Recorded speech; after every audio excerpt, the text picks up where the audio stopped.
All right, so we heard you have a little business. So maybe tell us a little bit about what you do.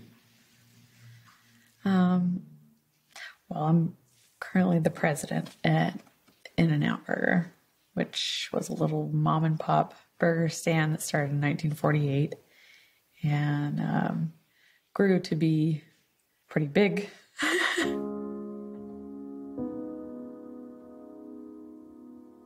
It's been a part of my life since I was born, I guess, being close with different people that work there. And, you know, it really got introduced into my life when my dad died. Both my parents were very loving. I remember being pretty cheerful little girl that was a little bit spoiled because my siblings were 12 and 16 years older than me. My dad was really funny. He was a little bit eccentric, loved to make people laugh, loved to laugh himself. He used to explain songs to me. We had this connection with music, with love music. He spoke to me like I was an adult when I was 4 years old.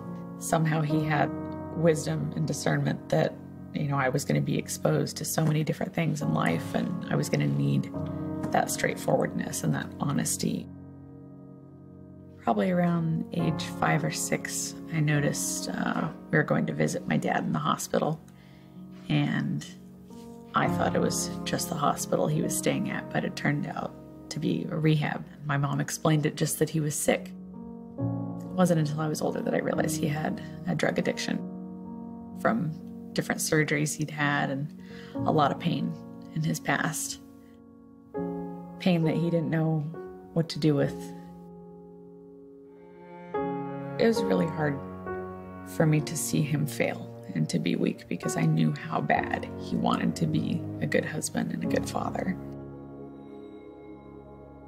It was a matter of time before the drugs and another woman, and then that was pretty much it. I got divorced when I was 12, and that's when I really started longing for that attention and that love, because my dad was the greatest source of that.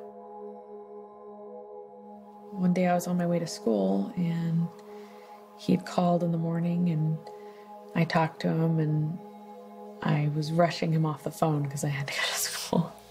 And that was the last time I talked to him. My world shattered.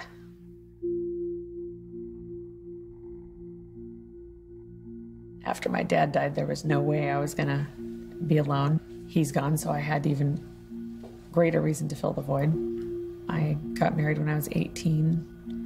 I'd graduated a couple months before that. You know, it wasn't right. I knew that that small, still voice had told me, don't do this, and I did it. And I paid the price with a divorce and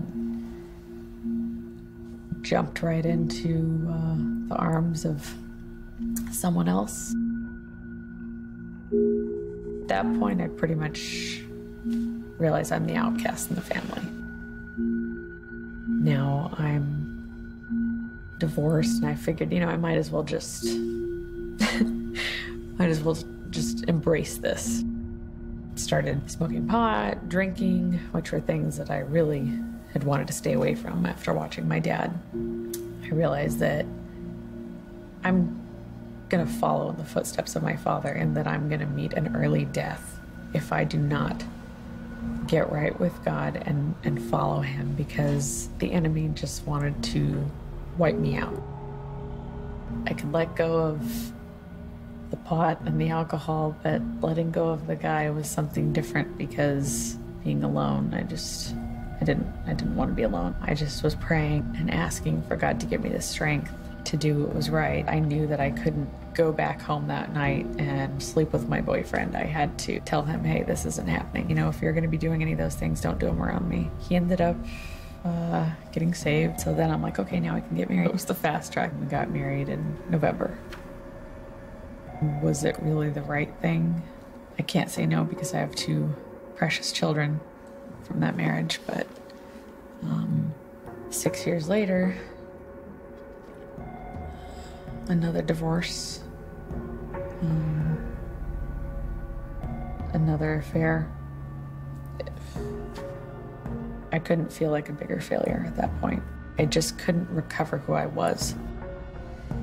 So alone. Didn't last long. I ended up in another relationship. We ended up having a child together. We got married, and I married him because I didn't want to be alone, and I felt like, okay, this will be right.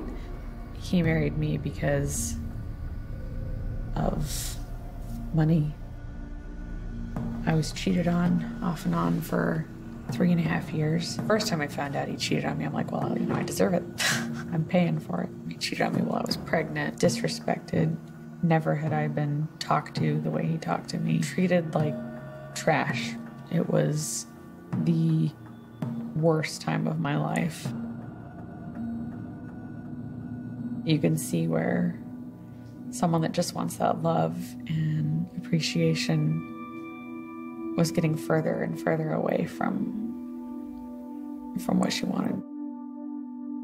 Starting to believe the lies that I deserve that, and that God's punishing me. The things that can be said can cut you very, very deeply and can change who you believe you think you are. I just continued to put up with it, and no way could I get divorced again. I mean, how old am I? And I've been divorced a handful of times, really. It was terrible, and it really pushed me. God took me to a place that I'd never been before, and He showed me that in that time where I felt more alone than ever, more of a piece of trash than ever, more of a failure, that He was there and He was ready to love me and fill that void. And He'd been there all along wanting that, but He just needed me to let go of that tangible person. It was my dad first, then it was the next guy. The next guy. I was never willing to just let go to see that God had something better. I was forced to at this time because this was something I couldn't change. This was someone that was throwing me to the curb. I was divorced again, and knew it was time to take time away.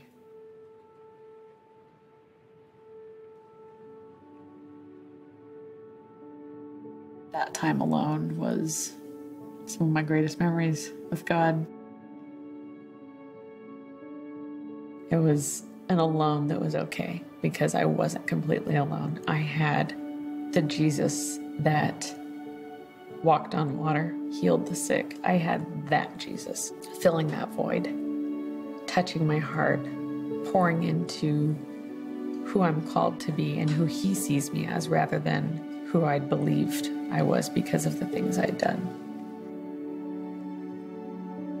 I really valued the love and good times I had with my dad, but even that can't compare completely to the love that God has for me. It's like, you're a little kid riding your bike for the first time. Your dad's proud and he's cheering you on, and it's like He helped me learn how to ride that bike, and God got me back up after all of these failures, and He can lift me up and see me go forward, and I know that He can be glorified. And riding a bike and a proud dad versus Creator of the universe being able to use you is like